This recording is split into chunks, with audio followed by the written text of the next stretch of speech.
ഡാ എന്താ പരിപാടി? വേറൊരു കൂട്ടുകാരനായിട്ട് വന്ന് പുതിയ വീടാണല്ലേ. ആടാ വാ. പിന്നെ എങ്ങനെ പോണു നിന്റെ സിനിമ അഭിനയൊക്കെ? കുഴപ്പമില്ലേട്ടാ, അങ്ങനെ പോണു. നീ ഇങ്ങോട്ട് എവിടെ നിന്നാ പറഞ്ഞു? അത്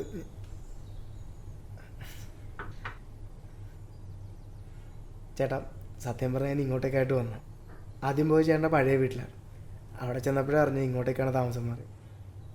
ചേട്ടാ, ഞാൻ 8ലും ചേട്ടൻ +2ലും പഠിക്കുന്ന സമയത്ത് നമ്മൾ ഉച്ചയ്ക്ക് കൈ കഴുകാൻ പോയപ്പോൾ ചേട്ടൻ ടാപ്പിൽ നിന്ന് വെള്ളമെടുത്ത് എൻ്റെ പാനിൽ ഒഴിച്ച് ഓർക്കുന്നുണ്ടോ? എന്നിട്ട് നിങ്ങളേതായും കൂടെ എന്നെ മിക്കറേട്ട് മുള്ളിൽ നിന്ന് വെച്ച് കളിയാക്കി. അത് കഴിഞ്ഞ് ഞാൻ ക്ലാസ്സിൽ ചെന്നപ്പോൾ അവിടെയുള്ളവന്മാരും അത് പറഞ്ഞ് കളിയാക്കി. ഒരു മിനിറ്റ്. മട്ട് കേസാന്ന് തോന്നുന്നു, വേഗം പറഞ്ഞു വിടാൻ നോക്ക്. നിക്കി.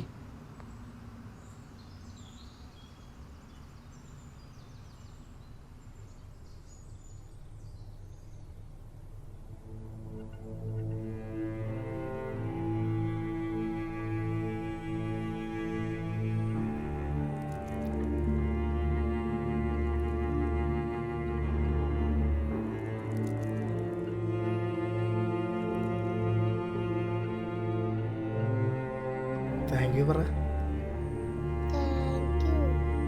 ഇനി മോൾ ആരെങ്കിലും ഉപദ്രവിച്ചാൽ അവരോട് എന്തു പറയും? സോറി പറഞ്ഞേ.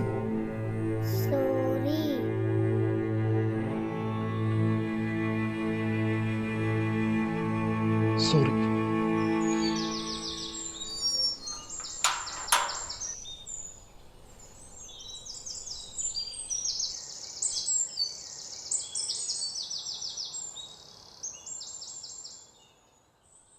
സുമേ, മോൻ സിനിമയിൽ അഭിനയിച്ചെന്ന് ആടി, കഴിഞ്ഞ മാസം നടന്ന ഓഡിഷനിലേ അവന് സെലക്ഷൻ ഉണ്ട്.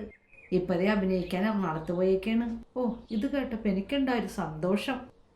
എനിക്ക് അപ്പോഴേ അറിയായിരുന്നു അവൻ രക്ഷപ്പെടുന്നു.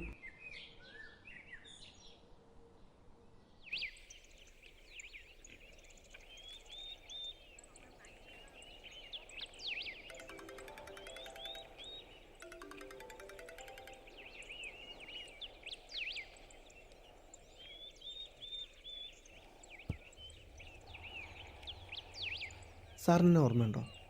ഞാൻ അരവിന്ദ് ബാബു. 7Bയിൽ സാറ് ഞങ്ങളുടെ ക്ലാസ് ടീച്ചറായിരുന്നു. ആ വർഷമാണ് സാറിന് ഏറ്റവും കൂടുതൽ അടി കൊണ്ടുള്ളത്. ക്ലാസ്സിൽ ഏറുകുന്ത് കളിക്കണതിന് ഞങ്ങൾ കുറച്ച് പേര് സാർ എപ്പോഴും തല്ലുമായിരുന്നു. അത് പിന്നെ ഞങ്ങൾ നന്നാൻ വേണ്ടിയിട്ടാണെന്ന് പിന്നെ എപ്പോഴും സാറ് പറഞ്ഞിട്ടുണ്ട്.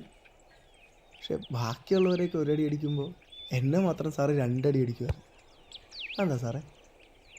ഒരു ദിവസമല്ല, എപ്പോൾ അടിച്ചാലും 2 അടി. അടിയൊക്കെ കൊണ്ട് ക്ലാസ്സിൽ കയറിയിരിക്കുമ്പോൾ ഓരോ ചിന്തകൾ ഇങ്ങനെ കയറി വരും. ബാക്കിയുള്ളവനൊക്കെ ഒരടി കൊള്ളുമ്പോൾ ഞാൻ മാത്രം 2 അടി കൊള്ളേണ്ടവനാണ്.